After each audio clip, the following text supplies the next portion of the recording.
We can keep anyway 10 minutes for the common discussion, but maybe we can split the discussion a little bit more. Okay? Okay, no problem. I started the recording of the conference this time. J'avais mis le réveil justement pour te Great, thanks. And so I just take 1-2 minutes before Catharina starts to recall the rules. So please ask your questions on the chat before, so I can try to organize the discussion after both talks, of course. And okay, so we'll start in just 1-2 minutes. Yeah. Most people let's wait. are already connected. So please just turn off the cameras, everyone but Fabrizio and Catharina. But I think it's already the case. Okay. No, I'm going to shut it Yeah, off. maybe. Yeah. When Catharina is speaking. Mm-hmm. Okay, just.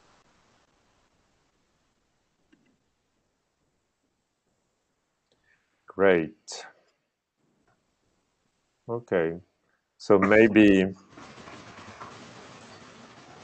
we can start now. I think that most people have already connected, and so we don't finish late. Okay, so welcome, Catharina, to our webinar.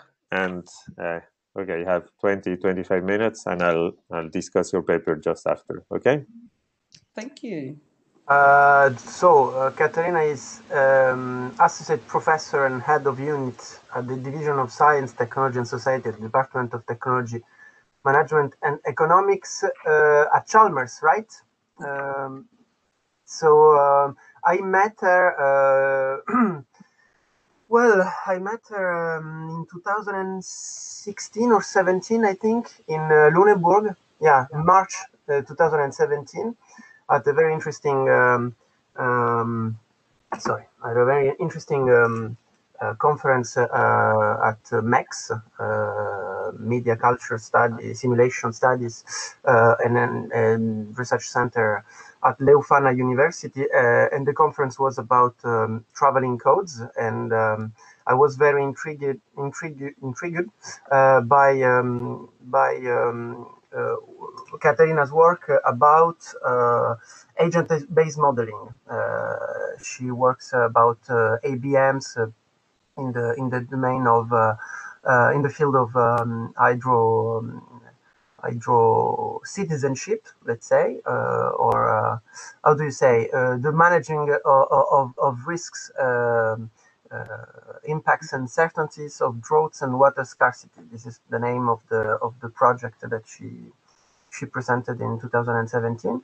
And so I actually when writing my thesis about complexity sciences, I didn't find so many people working on the sociology of ABMs, and so that's why I was very interested in Catharina's work. So I'm very keen to listen to her today. Thank you.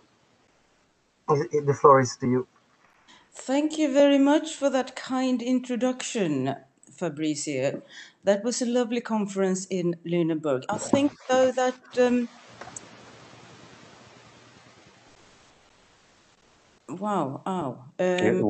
You want to share your presentation, maybe? Okay, so I'll give you the rights to do that. In principle, it should be. I think yes, Fabrizio, your memory of my work with ABMs might be a little bit, let's say, over-optimistic, and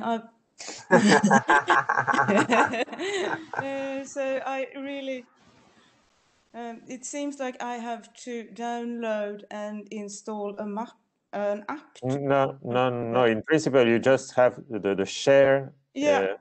No, it's not. Yeah, but I think I'm running the web version, and it tells me to. Oh, really?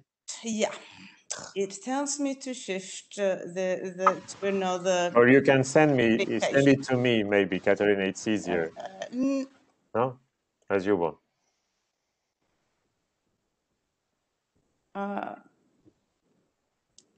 Right, I can send it to you. I'll try to send it to you instead. And actually, yes, why I said no to this is because I really don't have your email address. I'll send it to Fabrizio then. And, okay, or let me. Okay. There is also a.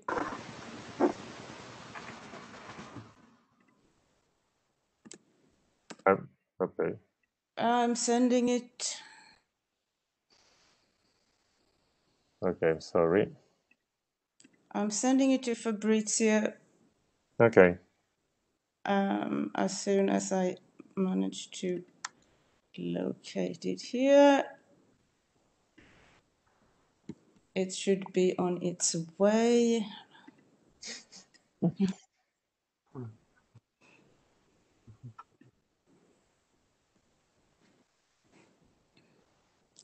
Has it arrived? Yes. Lovely. Okay, one more step and we'll be great. It will be okay. Here you go.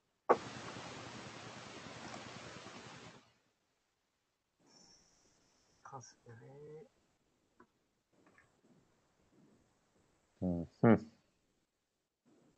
Pablo, sent. Yeah. Okay, so Catharina, now you should give to me the role of I will showing. give It back to me because otherwise I can't. Yeah, well, I'm not as far as I know. I'm not sharing anything because I couldn't.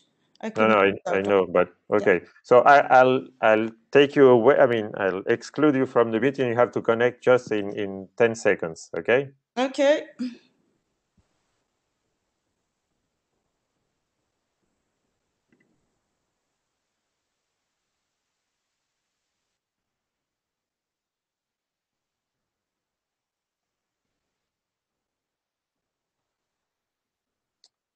Okay, so now you should be seeing Catharina's presentation. Do you? Yes. Okay, great. So Catharina is going to connect. I'm sorry about some people has. Okay, so Catharina, are you here? Yes. Okay. Catharina, can you hear me? Yes. Okay, so your presentation is on the screen now. You Lovely. should. Can you get it to be a full screen? That's a good question. That's always a big problem. Let me check. Okay, I'll try.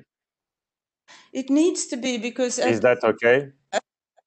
Well, there will be problems later on in the presentation if it can't go full screen because there are some links. Okay, but is that full screen now?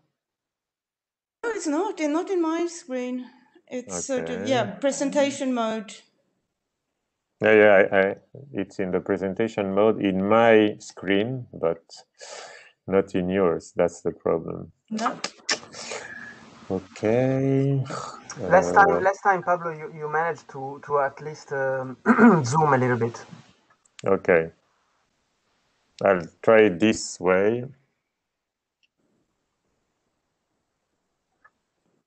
Is that okay? We don't see anything. We can't see anything. Okay, maybe you can start, Catharina, and I'll try to fix that while you talk, okay? This is not a very user-friendly conference system, is it? Well, I can tell you that, I mean, sort of when I started to tell, give Fabrizio the disappointing news that I don't work on agent-based modeling, I wanted to continue talking about that a little bit because what I do, I think it's quite important to emphasize here is that I do social studies of science. That means that I do look at what scientists do and how they work. And my focus is very much on environmental modeling. It's not on social modeling. It's not it's not IBM. So I don't look at people modeling the social. But and it's not complexity science and it's not cybernetics, but it's very much hydrology. I'm looking at how models are used, how computer models are used in society to work with water. And from this perspective, complexity becomes a feature of reality, because the complexity resides in natural systems. There is a connection here to Andy's talk, keynote in the first session here, that the complexity is out there, it's in the physical reality. And now I would like the next screen. So there are discussions in social studies of science about complexity, and one of those was in the early noughties by Anne-Marie Moll and John Law, and they edited a collection of papers on complexity, and they had a definition of complexity that is, I put it here, saying that there is complexity if things relate but don't add up, if events occur but not within the processes of linear time, and if phenomena share a space but cannot be mapped in terms of a single set of three-dimensional coordinates. So this way of viewing complexity is very much in line with the kind of relational view on the production of scientific knowledge. And if you view complexity in this way, it's interesting to look at how it manifests in the work of environmental scientists. One way of course, uncertainty, which is an epistemic characteristic, and indeterminism, which is something in nature. STS interpretations of this is also getting complexity as multiplicity and overflow.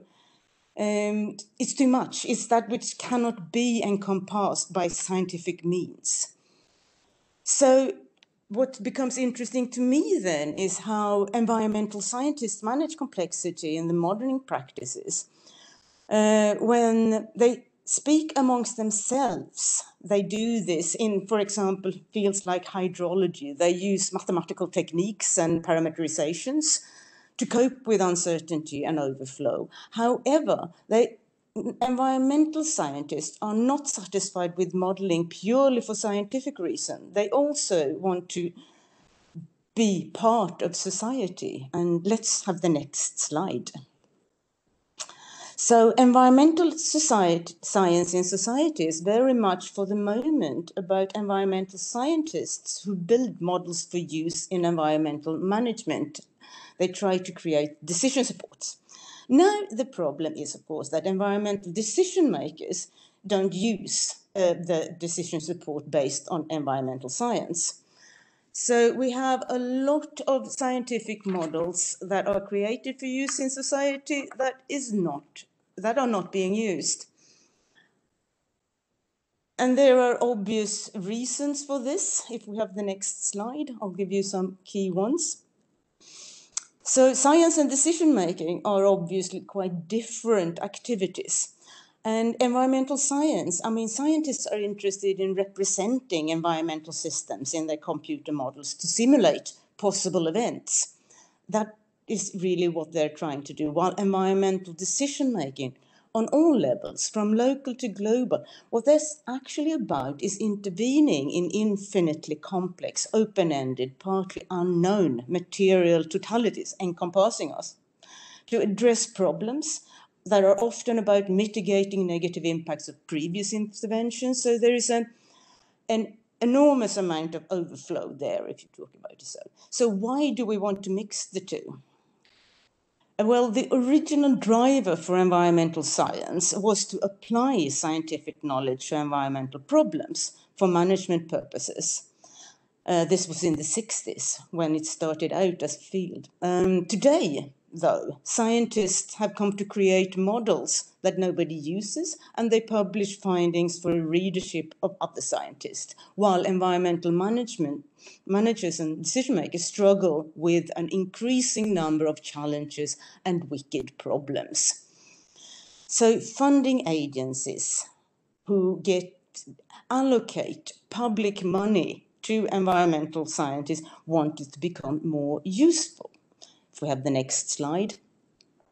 So the remedy for the low uptake of, according to funding agencies, is very much to quote in the term of stakeholder involvement, involving institutions and political decision-making and so on, but also in participatory research to involve local communities, to work with people who are affected by the wicked problems of environmental change. So environmental modelers, environmental scientific modelers get to work together with non-scientists to address what we call real-world problems. And here they have to work with progressing towards solving the problem at hand. They will develop new skills in knowledge co-production, and they will develop new tools for use by actors in society. All of these according to the funding agencies pushing for this. Next slide, please. And I will talk about an example of such environmental science for societal impact. And this is about participatory research in a local community. It's about a co-design project in London. There, it involves scientists and a tenants association. And the issue is designing a garden on a garage roof. You know, the kind of flat garage roof that you get on housing estates in between the buildings. The focus on these in this project was on water, to get enough water for the plants. Many city gardens and greenery fail because they haven't thought through the need for water for the plants.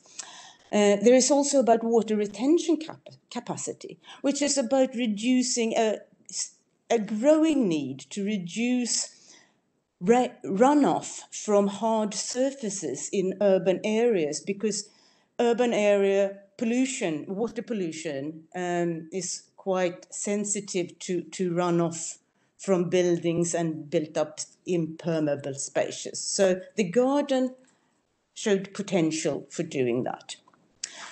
Now, if we go to the next slide, we can see that the scientists were interested in doing this project, enough water for the plants and water retention, because it combines two separate modeling domains. Drought, which is also about water scarcity and water access, and flood, which is all about too much water in the wrong place. Now, there is in UK water management, water policy, water science, and water knowledge modeling silos. Drought, flooding, water quality, and groundwater are treated as separate systems, distinct. There are distinct. The scientists are different, not the same science, not the same kind of models, not the same policy makers, and so on. So this is a problem in itself, and that is something also that it gives this interest to do something in this field. So the scientists were interested in capturing more physical features in their models and to create more sophisticated model visualizations for the lay users. So that's why they thought this was a fun project to do. Next slide. The tenants, they have matters of concern here. Of course, they wanted enough water for the plants, and they wanted to know about the retention capacity. And this they wanted because in order to build such a garden, they will have to show the benefits of it, the benefits of it to funding bodies. And in the current framework, this has to be co-benefits, because the garden has to show that it's doing something more than just being a nice green space for tenants to enjoy their outdoors and their housing estate more. So they have to show co-benefits, and that is something new, and that is something quite challenging that they couldn't do on their own. They also wanted to plan for the long-term maintenance of this garden, because having access to water in a changing climate, that's quite important. It's quite sad if they invest in plants and they die a few years down the line and so on. So this was important to the tenants. So both parties had their own reasons for wanting to work together. Next slide, please. So the project was about how to ensure that a garden built on a garage roof would get enough water and contribute to reduce runoff to sewers during rain. Well, there was the co-design, the scientists and the tenants. They were going to do a process where they constructed a computer model that would enable design experiments leading to decisions about funding bids. Both parties brought skills and expectations. There was scientific modeling and visualization on behalf of the scientists, and there was experience of gardening and water flows during rainfall from the end of the tenants. If we look a bit closer at these skills, that we can do with the next slide. And here we come to a new technical challenge. Because I wanted to show you the skills, the computer models and high-end visualization tools that the scientists brought to the table here by going to that link, which is on YouTube, and it shows you a very nifty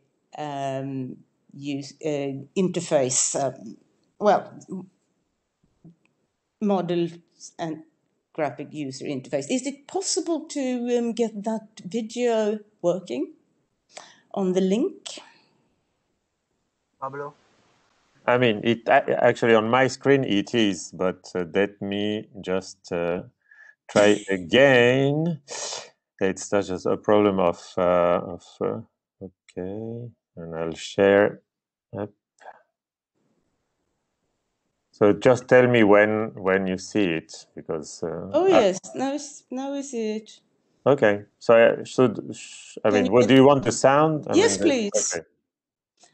Nice music. Pablo, dans ce genre de plateforme, you need to click again about the sound. We don't listen to it. We can.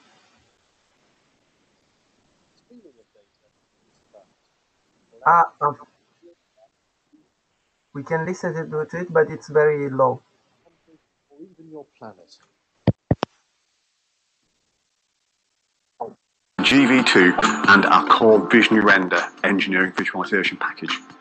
And by putting the best of those two together, we've created a very rich environment that's got tools to enable us to load almost any type of data.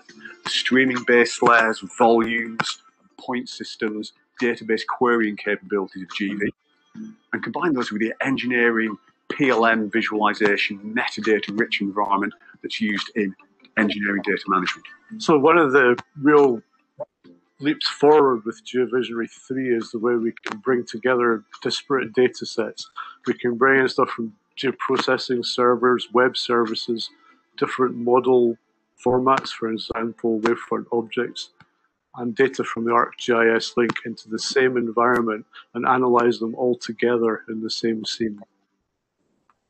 GV3 enables you now to add extra elevation models of different resolutions inside each other and beside each other. So, for example, you can have a high detail land mass and the bathymetry data joining up side by side, or you can plant in high detail elevation models into lower resolution versions.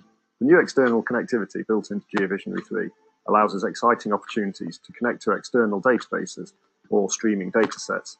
These examples of these could be live GPS feeds. These could come from either mining assets within a mine environment, tracking the motion of your trucks, etc. Or they might be things like tracking the motion of penguins within Antarctica and how they move around and what their patterns of feeding are. And for users, okay, thank you. You can stop it there, Fabio. Yep. And go back to the presentation. Okay. I'll try to do that. Okay, but that gives you a sense. You can you can't describe that in words. I mean, that is such a superbly sophisticated visual interface. And the scientists, actually Bruce, who you saw in the video, he came to this project with the idea of using the visualization software in a new way to show local residents how the hydrology in their garden would work. So this was something that were quite exciting to the scientists, that they should be able to show off their pretty soft 3D pictures and do something very useful on a very small scale. That was also interesting. So they came. And next slide, please. There were, that was and then the tenants brought skills to this about gardening, about green space user requirements. They wanted to get the scientific evidence for the feasibility and the viability of a garden on the garage roof. So they also have their agenda here. So they developed their respective agendas and hopes for each other. And then they got together. Next slide, please. And they got together in 3 workshops to align each other's skills and expectations in a co-design effort. Now, if you can go to the garden calculator, I will show you how to use the outcome of this event and what it looks like. I'm going to almost. Yeah, looking forward to it. So if you remember the image of the super cool software, okay. Here is the outcome of these scientists meeting the local people. So if you see this is a representation of the garden and the side area. In the column there, yes, do click on that. And then you can put, I suggest you go to the big one. Go to the big one. Yeah, and here you're putting grass on the roof. Continue. Yeah, you put grass on the roof, that's nice. You might also want to go back there and get some raised beds. That's flower beds. And look at that, Fabrizio, you're designing your own garden. It's Pablo, not me. And then wait a second, because what you did there, if you look in the column to the farthest right, you can see that one is how many water tanks do you need to keep your supply of water going to your garden and keep it safe. And that you just put 1 in there, but that's not enough. You need to put 2 more in there.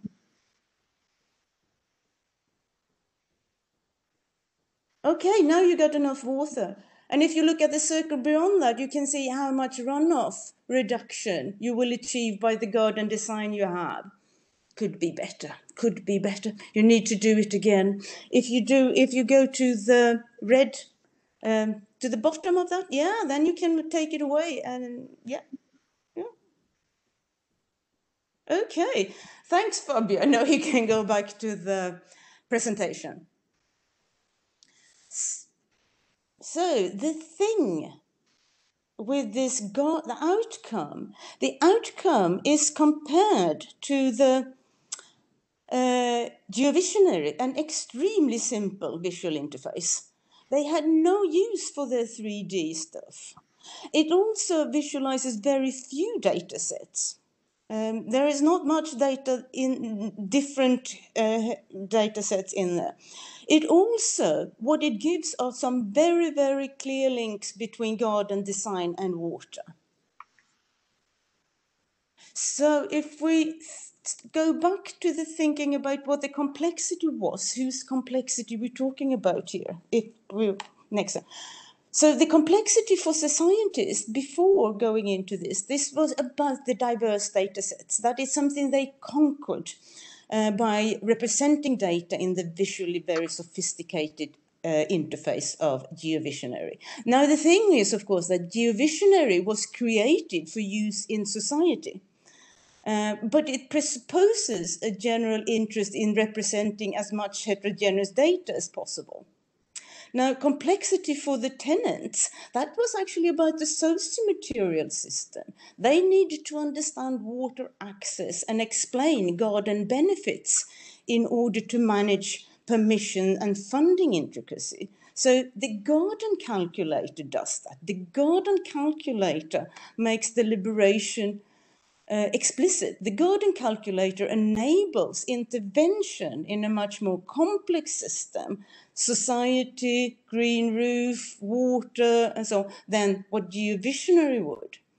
However, it's not a tool that represents a physically bounded system or assesses decisions or possibilities, but it is a tool that people can use to decide what action to take collectively in a complex world. And the last slide, please. So there are possibly some implications for environmental science in society here, that to create models that are useful in environmental management and decision-making, scientists must learn to factor in society, i.e. they must increase their understanding of complexity, not by building it into models, but by recognizing the unique user contexts. This might, of course, mean that aiming for impact on environmental science through interaction with potential model users could end up changing environmental modeling quite radically. So here in the example, a simple model was needed to navigate the complexity of reality. And in user contexts, simplification does not mean inferiority. It doesn't mean failure to represent. It means success in being able to act, I think. So, thank you. In this case, this shows how the power of computers and computer modeling to create very complex representations was not helpful in social context where they needed to be used. And since that is an ambition of funding agencies, it's an interesting note to ponder. And thank you for that. Thank you for listening. Thanks a lot, Catharina. Sorry for the... Yeah, I don't hold you responsible. You did not design this software. So I don't see you, actually. So maybe your camera was actually... it's nice maybe if we can see you now. Very interesting. Oh, okay. I thought I would be... So does anyone see Catharina? My computer... Okay, now it's great. I see you. Okay. My computer lied. It said that the video was on. Okay, no problem. Just it's nicer to see each other during the discussions. I have already some questions. Maybe we can start because actually you sent also a paper that we put on the website. Okay, on another issue of complexity and environmental science, which was coefficient, Manning's coefficient for the roughness in rivers. Okay, I'm not a specialist at all of that. No, but yeah, and I mean, this paper is sort of one of the starting points for starting to think about this, because it's a paper about how a very simple mathematical formulation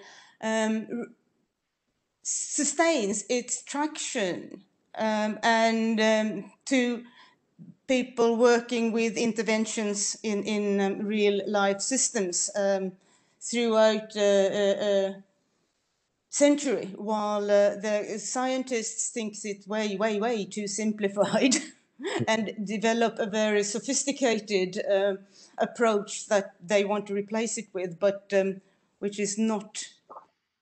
Yeah. No, I understand. I mean, it's just I referred the people to that paper on the website, but we see also, I mean, in your presentation today and on that paper, this tension between representation, okay, and effectiveness. Absolutely. Okay, you see, So this is, of course, a long and a deep philosophical problem too. So maybe Andy will try to, because you alluded to Andy Pickering also tension between, studies about the complexity, and maybe he will ask a question about that. So I wanted to focus on a more specific point, which is finally you end up showing that these models, as often I think, are more about like a tool for allowing discussions, okay, here between tenants and scientists. And my problem is because I've already heard a lot of times this use of models, not as a faithful representation, but as a tool to allow for discussions. But then the problem is, what is the legitimacy of this tool? Is this just because, for example, when I played with these tanks of water and the grass, and is that a robust knowledge about how many tanks you really need, and how and when you build, let's say, a good plan of the roof, is it really robust? Is it really going to work? You see, so is that a good representation of reality or not? And if not, how can you maybe articulate this tension between a good representation and a good tool for discussions?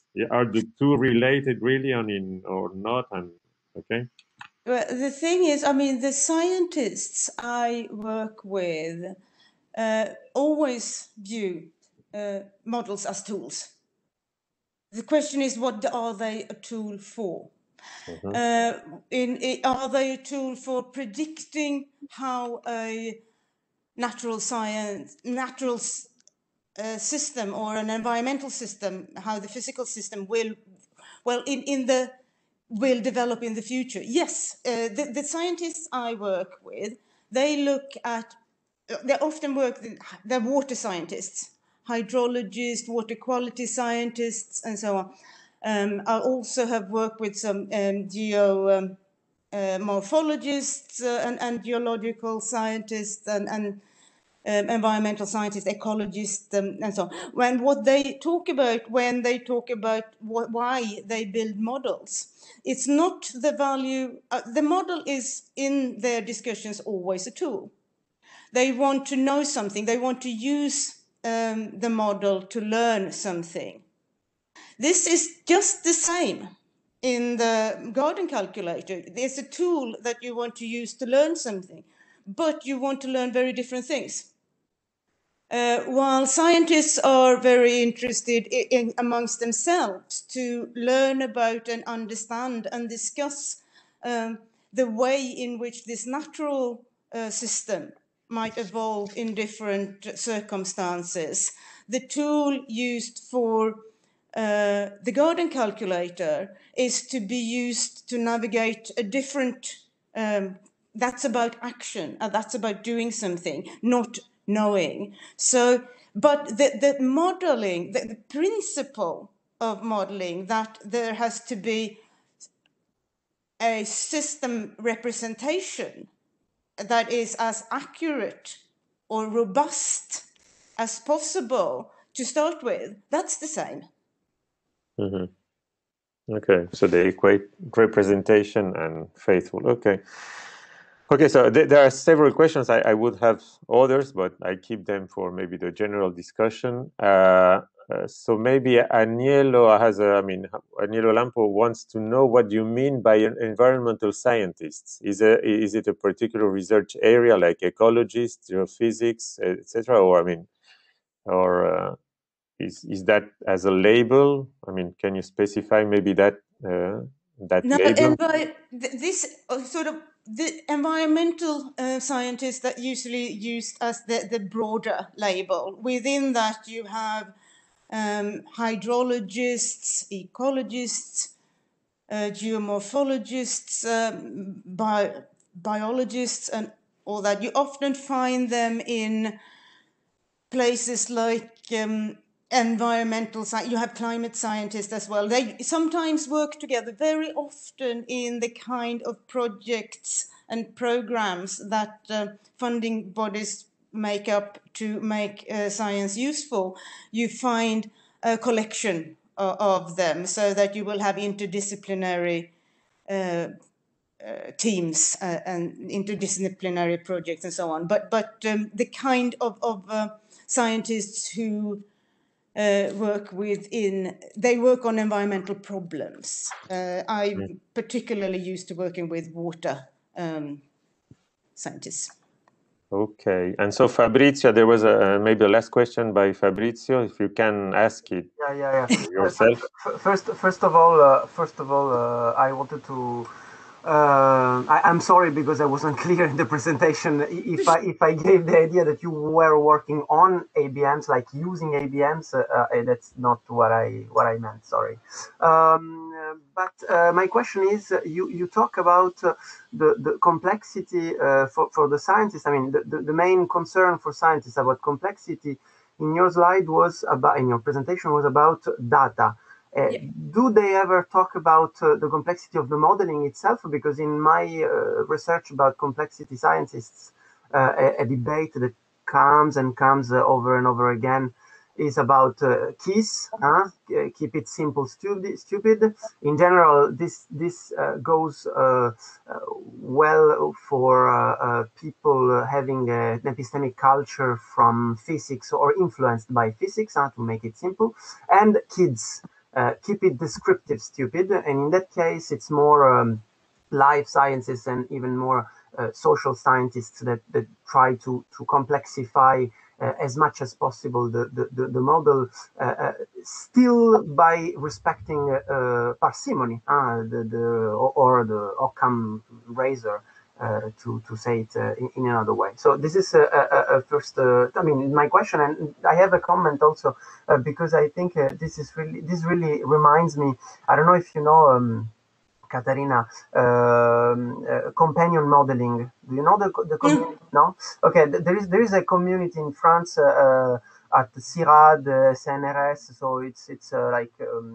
Research centers, especially about the global south and environment. And so in the 90s, they invented an approach using multi-agent systems or ABMs in order to simplify, to modeling, to simulate quite simply situation in which different communities of people over consume the same environmental resource, and so which can lead to the exhaustion of the resource, or even worse when the resource is over. And actually, in their case, they don't do very hyper complex models. They do something like the garden, because I mean, their aim is not to be as precise as, for example, computational modelers that have basically changed our lives in the last year, because it's because of them that we were locked down, because of their models, Neil Ferguson, but also other equipes in France and in the United States. And so they don't want, I mean, companion modelers don't want a very precise and predictive and extremely realistic simulation, but more a simple one that it's realistic enough in order to give an idea to participants of what the consequences of their action can or might be. So it's more pedagogical than predictive. So I assimilate a little bit your garden modeler to companion modeling, and the very sophisticated platform more to what my computational epidemiologists do. So that's just a comment.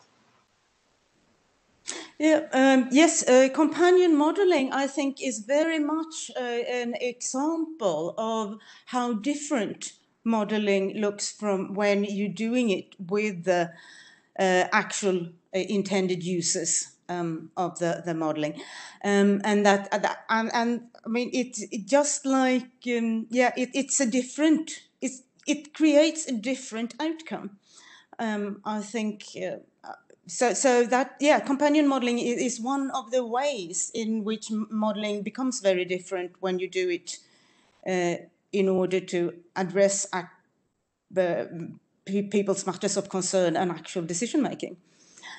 Differences here might be that I think companion modeling has been used quite a lot in developing countries. Am I correct in that? Yes. And there you have a difference that partly the scientists have an authority. They bring the money, they bring the knowledge, they bring more of the power. So putting people and decisions into the model, it becomes quite an interesting thing to do. In the context where I've been looking, which is basically the UK, the scientists are quite marginal to the decision-making process. So they have to make themselves useful in different ways, and they have no, assuming that they can put use behavior into the model is just not on. That's an interesting thing that I want to look closer at sometime. Going back to the thing about what modelers talk about in terms of complexity and yeah, it shifts. Over the time I've been working with water modelers in particular, they have shifted. They talked at an early point in time when I started, there was a lot of discussions of how to make nice code and how to go from, because water is a very well-known area. Water is an incompressible liquid. They sort of base it on very established and accepted equations that they transform into codes and algorithms. About 10-15 years ago, it was a big question of the uncertainty of the modeling software, the complexity in the modeling code, the complexity in the modeling algorithms, so on. But what they do is to validate or a hydrological model, you compare it to observed data or something that counts as observed data. And as these models are requiring less and less of the computer power, it gets easier and easier to compare the performance of different models. That means that if your model is too complex and people can't understand it and they can't use it, they can run it and see, do they agree with it? Do they think it's giving good likeness? And if it doesn't, they just don't need to care about it. And from there on, it's sort of, yeah, that discussion has receded into the background very much among the people I've been looking at. And the data has come up as the big thing, because data, academic models are data hungry, as they say, and data is the weak point. Data is like scarce, it's lumpy, it's heterogeneous, it's a complicated operation to get different data sets that sort of represent different realities and the multiplicity in different timescales into the same model. So for the moment, right now, it's very much about data. So yeah, I think. Okay, thank you. Okay, thanks, Catharina. Yeah, we should proceed. I'm sorry, then, and I'll keep my further questions for the general discussion, and we should proceed to Fabrizio's. So should I share your presentation? I sent you, yeah. Yeah, I know. Yeah, cool. So here it is in principle. Okay, thank you. Okay. So I will talk about complexity sciences actually at the Santa Fe Institute, not complexity sciences in general, because in my thesis I worked in France and some European countries, and then in the United States, but I will focus on the Santa Fe, and especially about the relationships between Hayek's liberal theories. So next slide. Quickly, I will start with a short presentation of SFI and complexity sciences. Then I will claim two theses. One is that at the SFI, complexity and liberalism mutually reinforce each other, both on a theoretical level and on a normative level. And the second thesis will be that the SFI as a scientific institution can be seen as an embodiment of Hayek and other liberal theories, and that's to address the practical level. And I will give some examples of the three levels. So next slide. So the Santa Fe Institute is a very small private institute research center in New Mexico that became very, very famous despite its smallness, thanks to many popular books and articles that since the end of the 80s have spread the word of the Santa Fe in America before, and then to the rest of the world afterwards. Next slide. So it was founded in 1984 by a series of senior scientists, physicists, mostly physicists, at Los Alamos National Lab and from other prestigious universities in the United States. And it rapidly integrated other kind of scientists, especially biologists and computer scientists and economists. And even if complexity and complex systems were discussed by some people in Europe and in the United States even before the 80s, most of the people acknowledge the SFI as being the one who really sort of institutionalized the label of complexity science. And then afterwards, the field became transnational, and so today there are almost 16 complexity institutes in the world. Even if how do you say, realized that there was a bit of a decline in fundings since I think 2015, 2017. There are less fundings for complex systems. So next slide. So actually, no, this is not really useful. It's just a series of images of the men.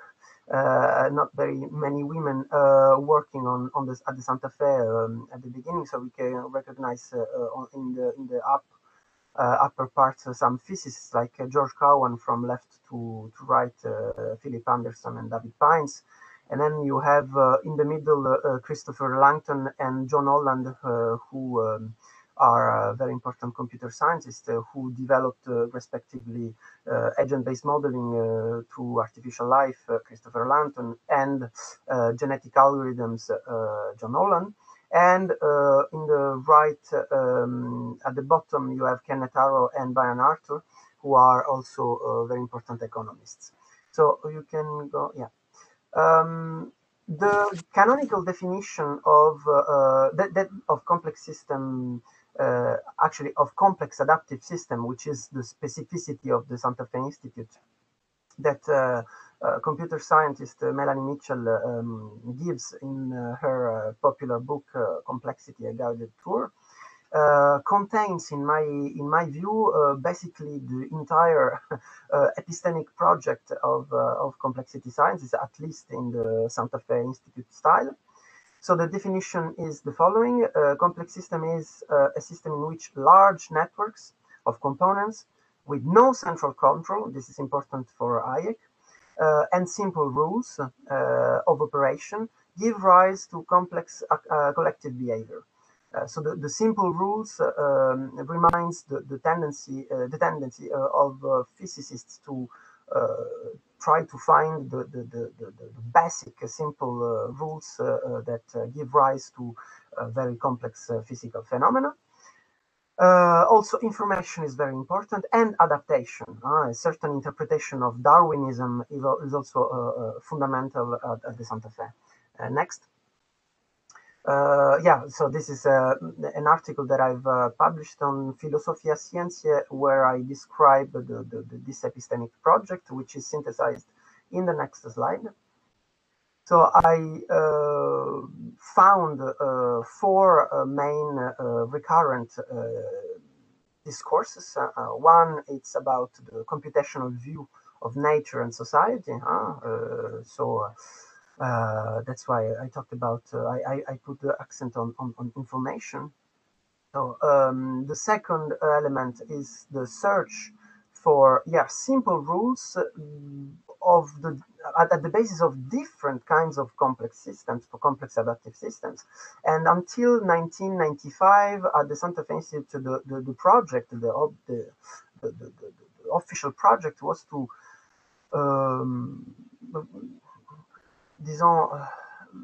make up a general theory of all complex adaptive systems independently from the specific field where the complex systems were taken from physics to biology up to social sciences. Then it was abandoned. This is just a parenthesis. Then it was abandoned after some criticism that the Santa Fe received, especially from an article from a scientific journalist named John Organ, who published on the pages of Scientific American an article called "From Complexity to Perplexity," and so the general theory of Cass was abandoned, but the tendency to try to find the local general theories remained. A third element is the seek for formalization of life as social sciences. So there is an explicit project of formalizing or making more scientific the other kind of sciences. And then, as I said, a certain reading of Darwin, so adaptation, competition, and natural selection is very important in Santa Fe Institute discussions about complex systems in general. And I specify a certain reading of Darwin because Darwin didn't talk about only competition, but also cooperation, and only a few Santa Fe Institute members talk about or put into relationship competition with cooperation. The most of the time, the discussion, the accent is put on competition. Next slide.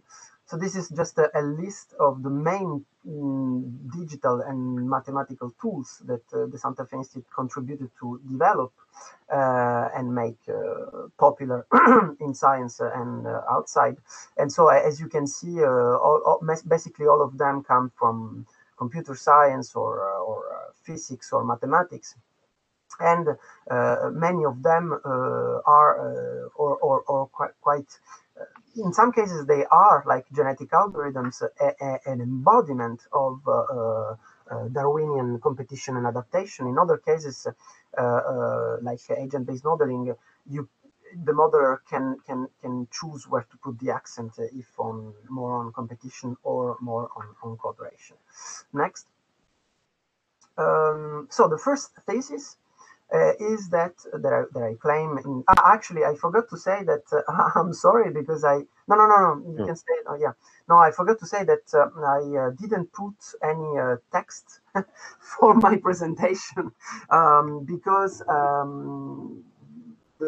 what I'm presenting today is not fully present in my thesis, and it's actually in an article that's been accepted with major revisions by a European journal called Centaurus, and I didn't want to give the version 2 because it's not good anymore, and the version 3 is not ready yet. So the first thesis of this article is that certain liberal theories are used by complexity scientists to reinterpret, with metaphorical terms coming from liberal theories, natural theories. But at the same time, natural theories are used to enrich and fortify certain theoretical discourses by authors like Hayek.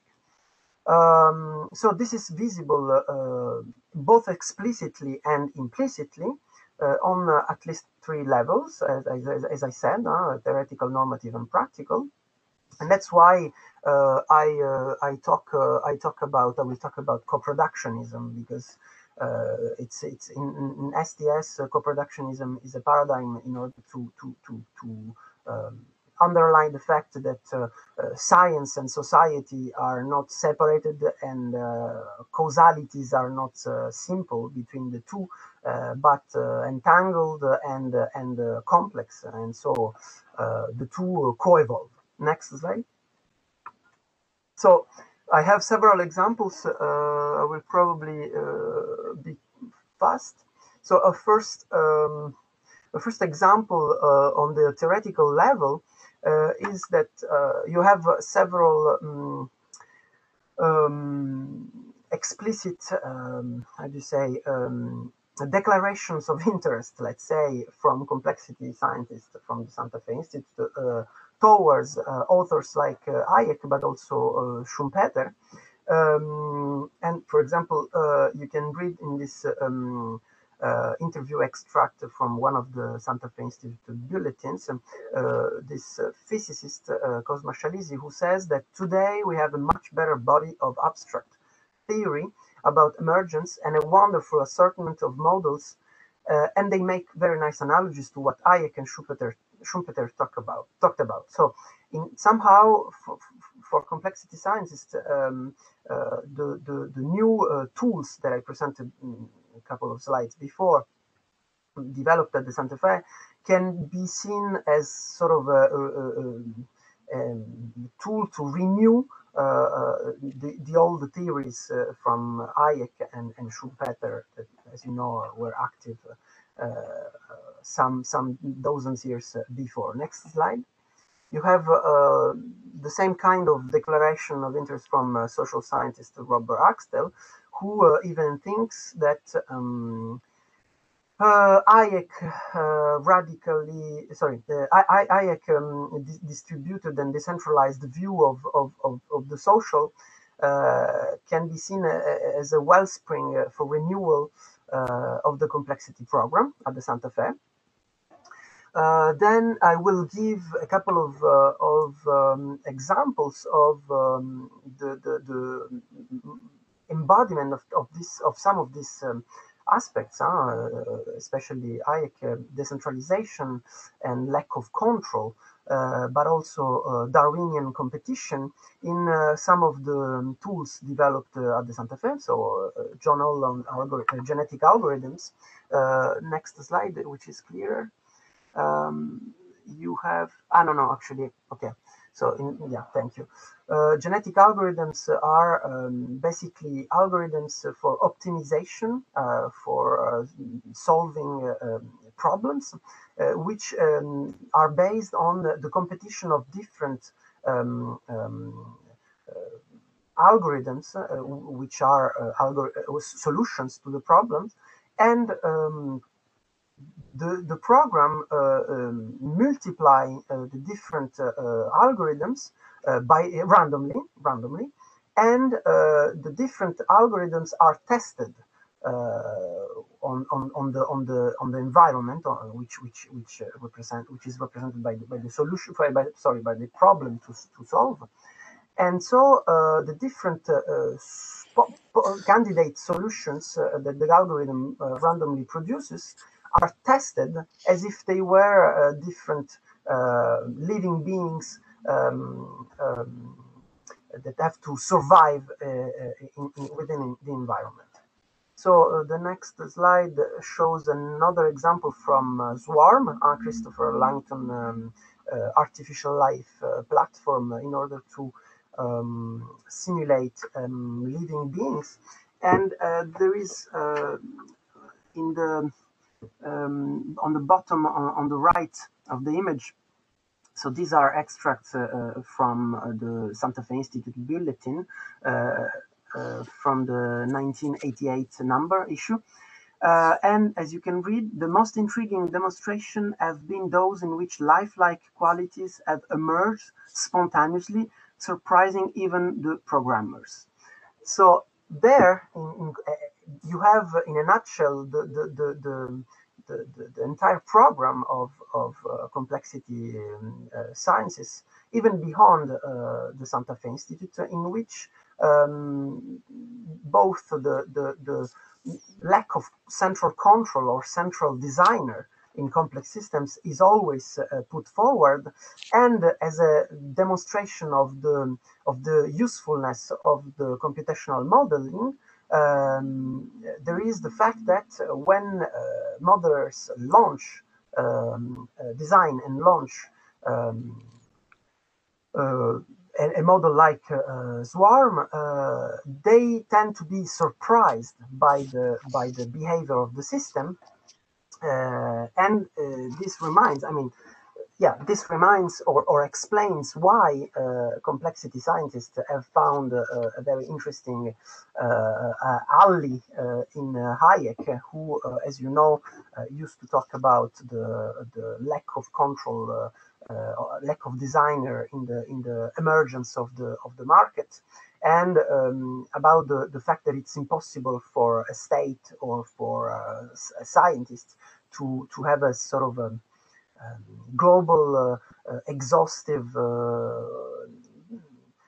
trustable overview of the system, because the system is too complex, and the best thing to do is to let the system behave and evolve by itself. So next slide. Yeah, you can switch this in next slide. Okay. I don't have the time, but I will signal also this publication of mine about the fact that I described 5 different communities within complexity scientists.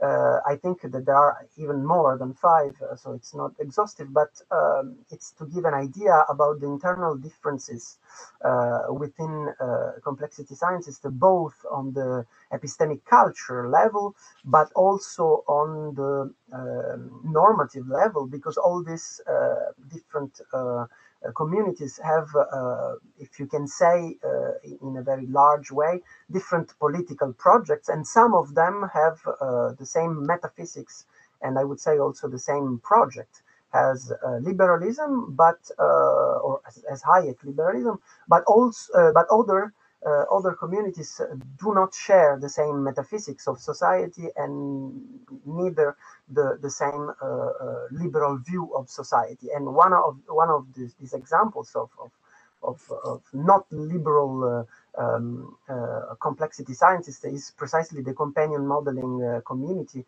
that I mentioned before when I commented Catharina. Next, please. Okay, so you have here a synoptic view of the different communities. So next, we don't have likely the time. So the second level I wanted to address is the normative level, in which a certain liberal discourse can be seen at the Santa Fe Institute. For example, in the view that some of the scientists share at the Santa Fe, which is the fact that science should be separated from the decision making, because science is supposed to tell how things work, and decision makers are supposed to take the decision. But in the same interview, the same person will later admit that his activity as a consultant is devoted to liberalism with a big L, not the political liberalism. I'm reading his interview, but the idea that we should create societies which have a lot of choice and agency,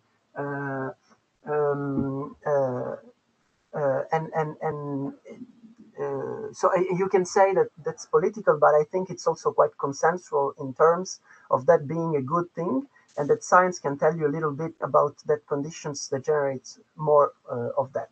Basically, the idea that he doesn't want to be political, but actually what he's saying is something, of course, political. So next slide. Another example of the normative tenets at the Santa Fe is the repeated idiosyncrasy of the founders and the scientists from the Santa Fe against any form of state bureaucracy. So the fundraising and functioning, organizational functioning of the Santa Fe Institute is very specific. Basically, it consists of searching for a small amount of governmental and public funds in order to maintain a sort of legitimacy in the eyes of academia. But most of the fundings, most of the funds are sought in the private sector from private individuals, from foundations, and from enterprises, because all these sources are seen as much less bureaucratical and much less constrained kind of funding, which gives much more freedom to innovate and to take a risk to the Santa Fe Institute scientists. Next. So the second thesis is that the Santa Fe Institute can be seen as an embodiment of some of the liberal tenets. Some of these aspects, I just said it in the preceding slide, but I have a more concrete example on the practical level. Next, please. But before doing that, maybe I can take 2 minutes to specify my take about the concept of liberalism or neoliberalism, because there is a lot of debate about that. So for me, I mean, and other authors, of course, which I refer to, neoliberalism is at the same time an intellectual movement within what Jean-Pierre Dupuy calls political economics, to distinguish it from the scientific economics in which the neoclassical stream is hegemonic.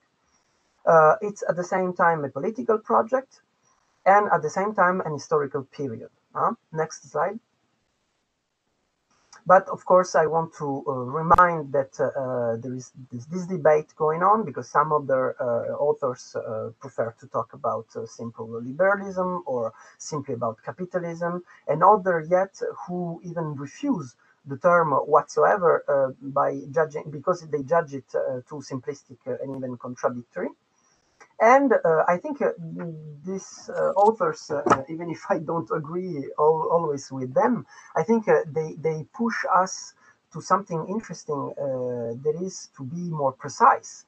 And even if, so what we can say with them, or thanks to their criticism, is that even if Hayek is considered as one of the main thinkers of the neoliberal era, he is actually more categorizable as an ultraliberal or an anarcho-capitalist more than a neoliberal, because the difference is in the fact that the neoliberals tend to give an important role to the state as a central regulator, while Hayek was more for the anarchy of the market. Next slide. So, maybe in what 2 minutes, okay?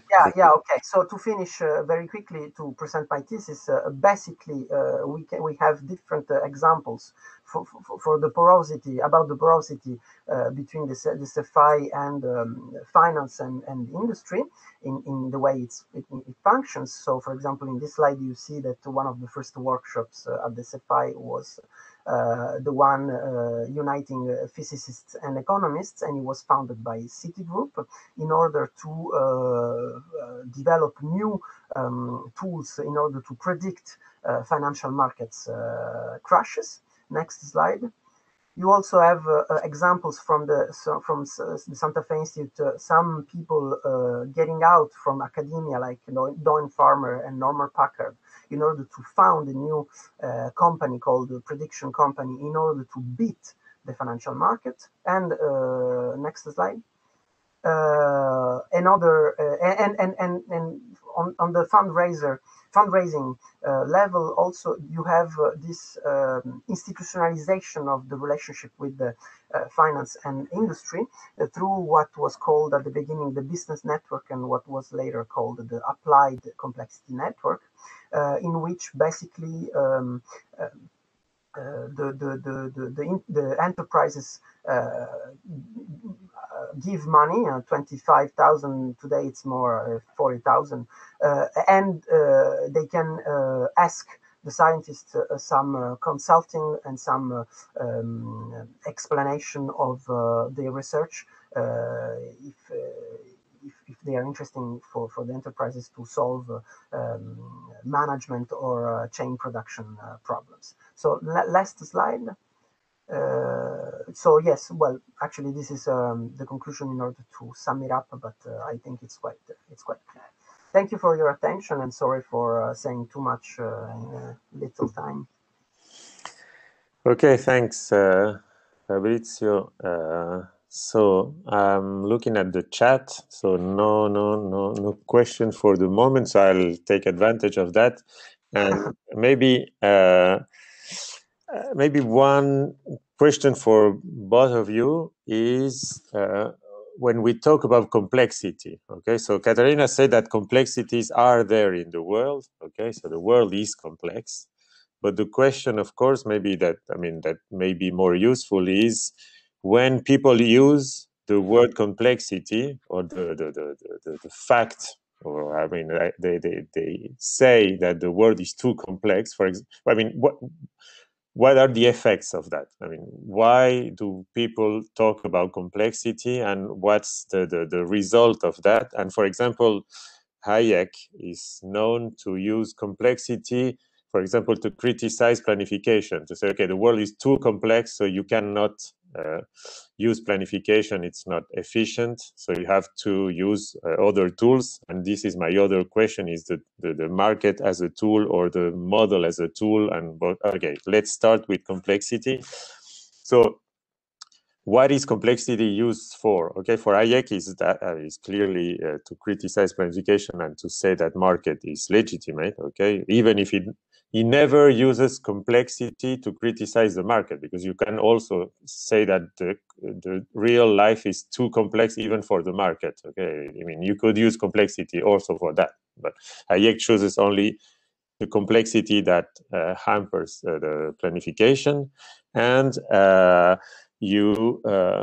maybe you, Catharina, were saying that complexity is used by scientists to legitimate maybe their playing with data. I mean, they like using these tools to gather heterogeneous data to try to describe or to represent a very complex world. And actually, it's not very interesting because this, I mean, I don't know, apparently these complicated data models are not used as far as I understand.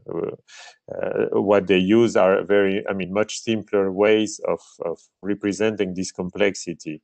Okay, so maybe, I don't know if you want to both comment on this talking about complexity.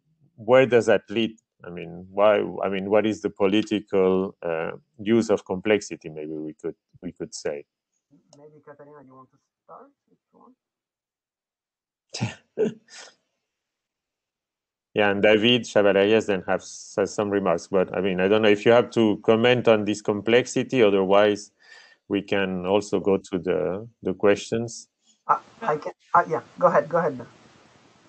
In my case, it's very simple. The scientists working in the projects with environmental problems and so on, they use the notion complexity when they want to manage uncertainty, when they want to say that, okay, sorry that the things didn't play out as we modeled it. The world is too complex.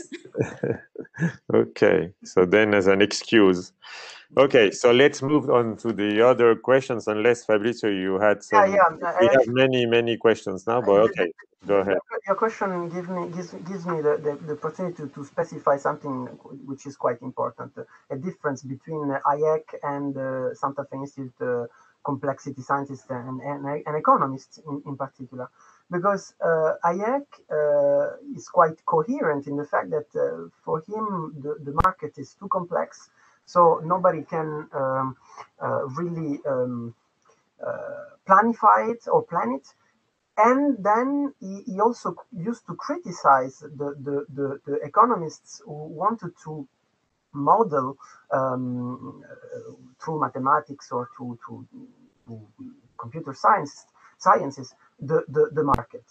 But at the Santa Fe Institute, the belief is different. Even if they recognize to the market an enormous complexity, they believe, they deeply believe, because of this physicalist epistemic culture, they deeply believe that the complex systems have very, very simple rules at the basis of it, which means that if you find them, then you will be able to model and even predict and even manage the complex market.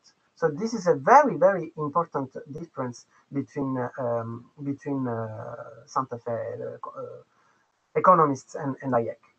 Okay, so David Chavalarias and Jean Petitot have questions. So in the order, we'll start with David. And just before David connects and start asking his question, Emmanuel Bertrand says that, I mean, maybe Thatcher, Reagan, and syntax are much more important than complexity scientists to explain the neoliberal public policies. So, I mean, would you yes, of course.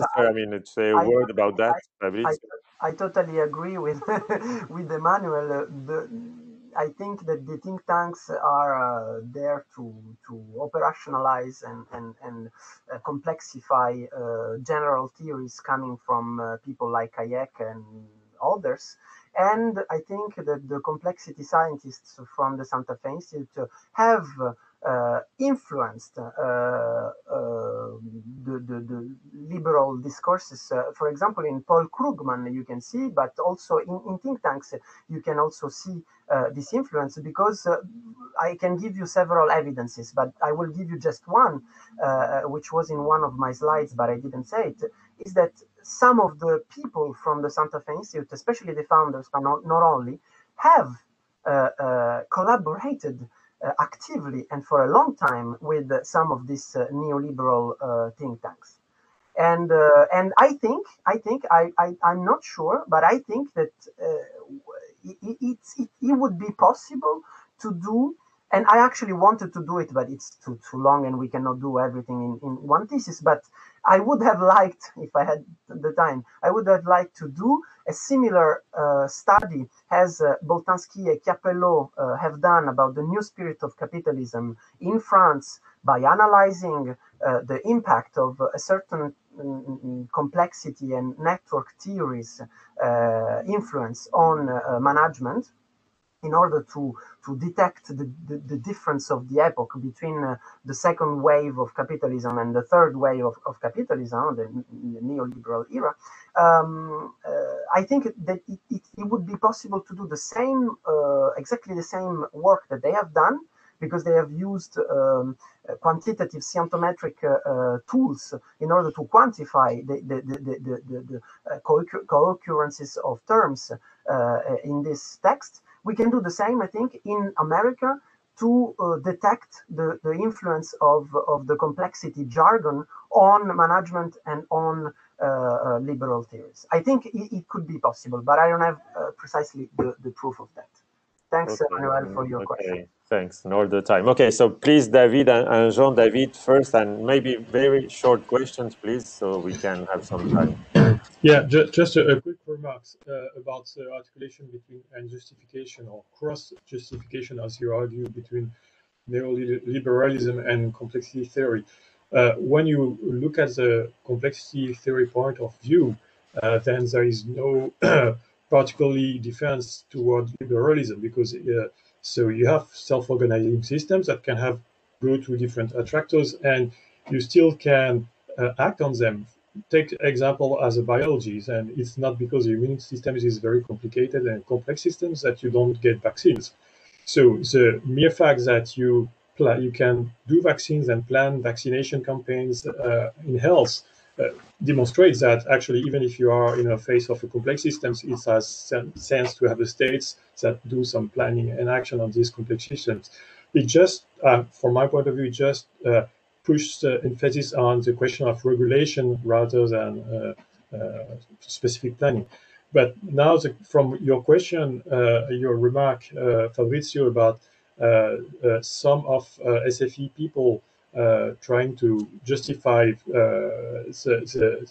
liberalism with their research, maybe there is another reason. It's just that they want to also be pleased some private founders, and so if they appear like they are developing a theory that could help and justify some liberalism or neoliberalism theory, then they might maximize their chance to get funds, even if they believe, because I don't think they are.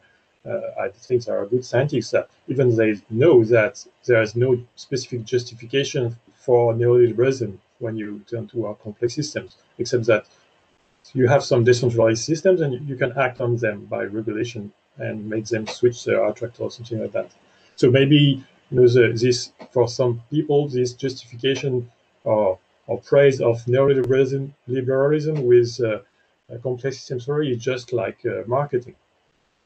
I do agree with both of your comments. Thank you. Okay. Jean Pedito, are you?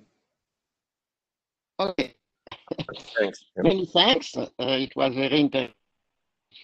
You said that for the Center Institute, liberal theories reinterpret natural theories. Perhaps, but I think that it is not really the case for Hayek, because as you know, Hayek's conception of complexity in economy comes in fact from neuroscience. His first great work, Sensory Order, in the 20s, published in the 50s. And the sensory order is an incredible anticipation of modern neuroscience. And when I was in Stanford, I went to the Hoover archives of Hayek, and you have very interesting letters, for instance, between Hayek and the great introducer of Gestalt theory in America, Heinrich Klüver, for instance, or things like that. So Hayek went from neuroscience, that is natural science, to economy, that is social science, and not from social science to natural science.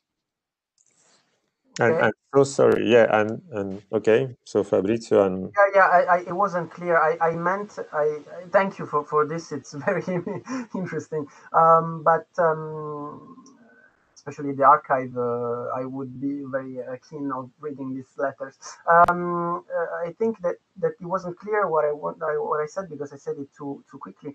I wanted to say that some of the, for example, in Stuart Kaufman or in Axtell or in some case, I mean, I can give you several authors from the Santa Fe who sometimes use the liberal metaphors or liberal jargons in order to reinterpret metaphorize, to give metaphors in order to interpret in a different way their theories about natural systems. That's what I wanted to say. Of course, I do agree with you that Hayek was inspired by cybernetic systemics and natural sciences in general. Yeah, it's absolutely okay. Thank you. But as far as I remember, Jean, that Hayek actually, yes, started as a neuroscientist for a short while, then went to economics, and then he went back to this neural work he had done when he was young, because of the socialist controversy, and because he had to put some complexity and some uncertainty back into economics and to information. I mean, so in some sense, his emphasis on this Gestalt or his neural work came back for social reasons also, maybe. I don't know. I mean, because he forgot completely his neural work for, I don't know, I mean, for 20 years or so. Yeah, absolutely. Yeah, you are right, of course. Okay, so it's a mix of different origins.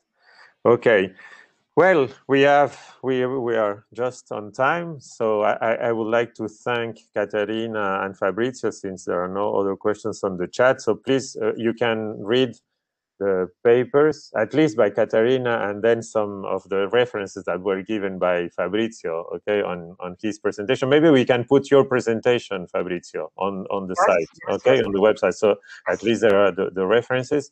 And of course, we'll meet again next Monday, February the 8th. We are going to be back onto environmental sciences, in some sense, on the Earth system, as the genealogy of the global environment as a complex system by Sébastien Dutreuil, who has worked a lot on Gaia, on the Earth system. So it's a very interesting topic. And also from David Chavalerias, who just asked a question from cyber scene and social microscopes. So we still have some presentations about environment and also the political aspects of complexity science. So thanks, David. He's sending a summary. That's it. Yeah, just to share it. Okay, so you can see the summary also on the website. Okay, Fabrizio, last word. No. Thank you, Catharina. Thank you all for your very interesting talk and questions. Thank you. Thanks. So, Catherine, if you can remain just 1 minute, I had a question for you. Okay. So if anyone wants to stay even for someone wants to stay for my question, no problem, but I just wanted to end.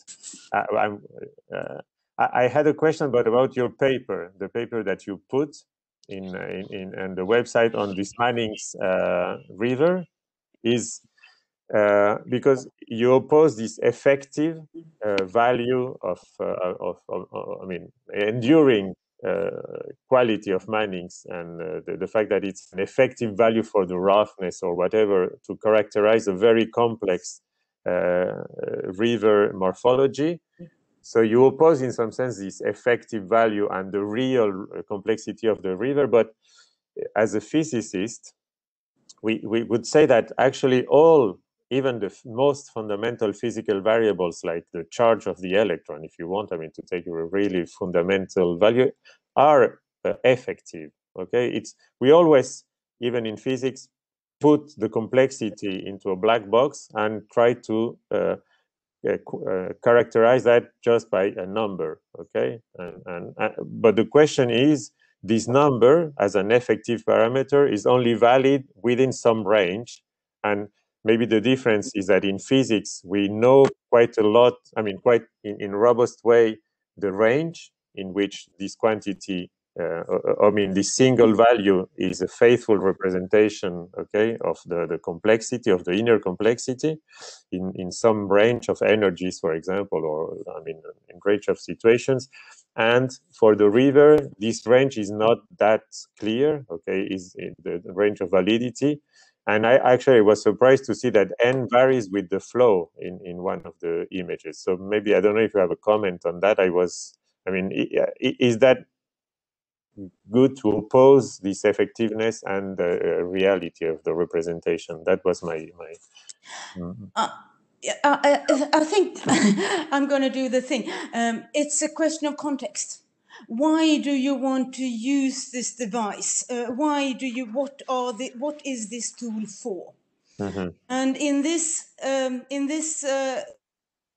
context, we picked a parameterization that is very, very useful for making interventions like building flood defenses, building any kind of water transport system where you want water to move through a pipe or a ditch, or you need to dredge your river. So this was the difference between getting a more faithful representation that was the interest of the scientists, that would be more faithful to measurable, observable behavior of water in rivers, or to get something that was more, give you a more, let's say, actionable outcome where you can do. And in this context, these two, faithful representation and something that was useful and actionable, appeared to be they were opposing values at this point in time, but that has changed a lot due to increasing computer power. Which means that you can now build things like more complex representations into computers that allows you to use them almost like the simple simplification. Okay. So this is something that moves all the time. What is simplification? What is too simplistic? What is effective for what? And that's very much an interesting aspect of computer modeling, that it's sort of, it moves. The challenging and the tensions, they move also because of the development of the technology. Okay, I see. Okay, that's interesting. Okay, I understand. This idea of context, it reminds me this atherosclerosis you were quoting Moll and Low also. I mean, how this complexity of the rivers, depending on the specific situation, how it should be represented. And then the point is, represented is not maybe how it should be summarized or, and the point is, are all these coherent in the different contexts? Is that, it's not guaranteed. Oh, no. Oh, no. Okay, I see. If you look from that, you have to choose what do you think can work. So this is one of the interesting things that we bring up in this paper, is that the use of this book with photos from New Zealand. That actually means that where they use it in the UK or the US or whatsoever, it's not the least bit. It's getting further and further from any kind of representational value, but it's useful. Okay, great. Great. So thanks a lot, Catharina. Thanks. It was fun to be. Fabrizio, are you there? Question. Could you send me a link to that futures paper you referred to? I think this was a really interesting presentation and a paper. So cool, thank you. I will of course send my paper once it is stabilized, and I'm quite fine with it. But you had a paper. You referred to a paper that you published. Yes. I can send you the already please, published I'd love one. to read that. Yeah. Yeah, of course. I'll do it immediately. Yeah, great. Thank you. Thanks. Okay. So See you thanks, next Catharina. time. Bye. Bye-bye. Thank you very much. Bye-bye. Bye-bye. Bye-bye.